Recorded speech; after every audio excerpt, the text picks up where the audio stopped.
All right, Gene, this is video number 2, and this is about going from sitting to standing. And so let me just imitate maybe the way that you're going from sitting to standing. Because of your stroke, which is affecting your right hemibody, it is actually making it difficult for you to equally weight bear on your right half of your body. I call that the hemibody, or it's called the hemibody. So your right hemibody is not weight bearing equally with your left. You're doing most of your weight bearing and most of your work with your left side. Because of your vestibular problem, you're keeping your weight too far back in relationship to your feet. So in general, your weight is carried too far to your left and too far posteriorly, too far back in relationship to your feet. So maybe you go from sit to stand a little bit like this, where you if you scoot to the front edge of the chair, good, and you really should scoot all the way to the front edge. I hope you do that. I would be surprised if you did. And you probably put your left foot back quite a bit. Maybe it's even under the chair when you go from sit to stand. You can't use your right arm very well, so you use your left arm. And probably this right leg is out here, not back here even with your left foot, but out here like this. And when you stand, you probably go much too vertically and too far to your left. So it's kind of over here like this. And of course, that's not what we want. You're going much too straight up and down, much too vertically, and you're going too far with your weight bearing to your left. And so this is probably a little bit how you go from sitting to standing. Then when you sit down, it's very likely that maybe you get here and you kind of flop into the chair. And we sure don't want that either. The way I'd like you to do this is called the 5-step technique for sit to stand. And so number one step is, if you're in your chair and you're seated back, you need to scoot to the front edge of the chair. There are 2 ways to do that. You can do this, which is not the preferred way, so you can slouch and put your hips forward. When you get here, it's hard to pull yourself forward then. But the better way is to lean yourself way far forward. That puts the weight more on your feet, and then you can weight bear on your feet, lift your bottom up more easily because the weight is not entirely on your bottom, it's on at least somewhat on your feet. So leaning way far forward, taking the weight off your bottom and putting it on your feet allows you to scoot to the front edge of the chair a little easier. You see how I'm using my left hand on the armrest. If you have the armrest, of course you use that. If you don't have the armrest, you're on some sort of chair that doesn't have an armrest, or maybe you're on the toilet, you can still use your hand off of the seat that you're sitting on. So use that if you don't have an armrest. But after scooting to the front edge of the chair, which is step number 1, so lean way far forward, scoot yourself so that your weight, your bottom, is all the way at the front edge of the chair. Your crotch should be right at the front edge of the chair, maybe even a tiny bit beyond. Step number 2, your feet. You need to have your feet back, apart, and even. What I mean by that is they should be back, but never under the chair. If you drop a vertical from the front of the chair, then your heels should be about 1 inch, or at most 2 inches in front of that front of the chair, projected vertically to the surface that your feet are on.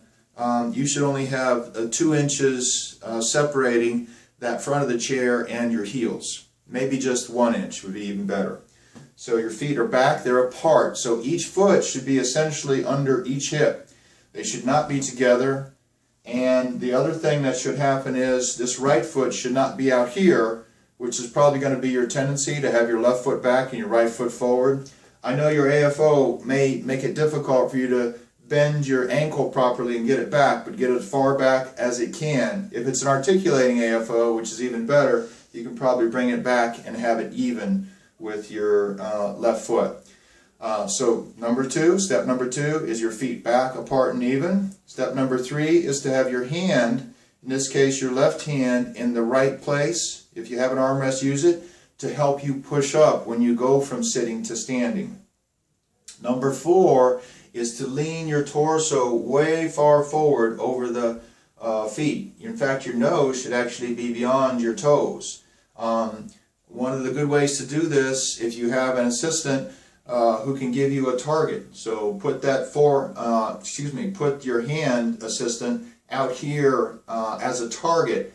Never push the patient forward, because if you push the patient forward, they will naturally push against you, and that will force them backwards. So never push a patient who has a stroke, especially, to get them into position. You're just going to be defeating what you want to do, because they will push back against you very naturally.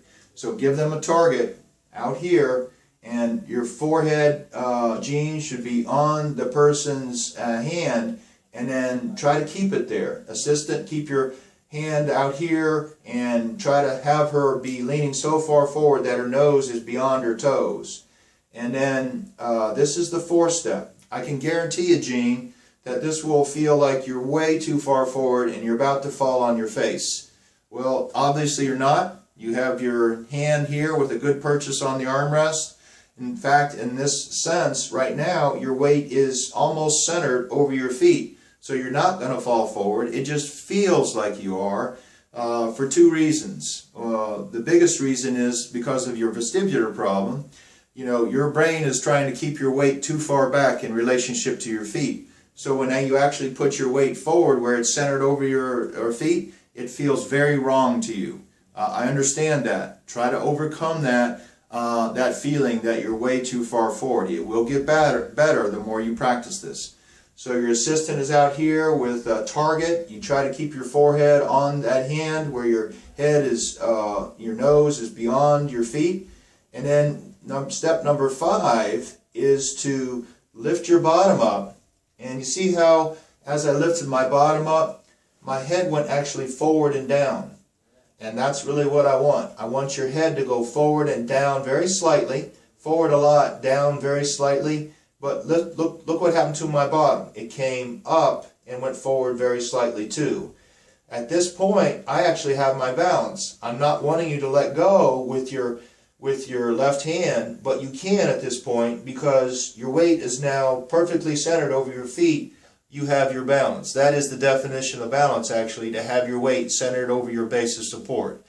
So at this point, the person can take their hand away. You still have your hand here, and you can just stand up, let go halfway up, and go into standing. Now again, your weight bearing is probably going to be over here on your left. We'll handle that later. But try to get your weight as best you can equal left and right. Try to get it equal forwards and backwards, which for you probably means that you need to bring your hips forward. You're probably going to have them like this and over here to your left. And so try to bring it to the center, to your right, and forward to the center, and try to get your hips perfectly centered over your feet. When you sit down, when you go from standing to sitting, then you back up to the chair. You do not back up and have the backs of your knees or your calves touch the front of the chair. You may even have been instructed to do that. That's not good.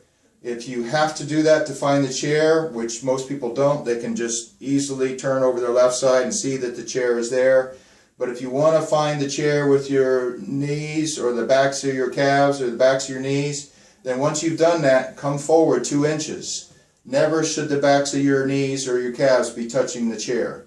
And then at this point, you reverse what you've done before. You bend over at your waist, you bend your knees, you reach back with your hand, and you sit down slowly and sit on the very front edge of the chair.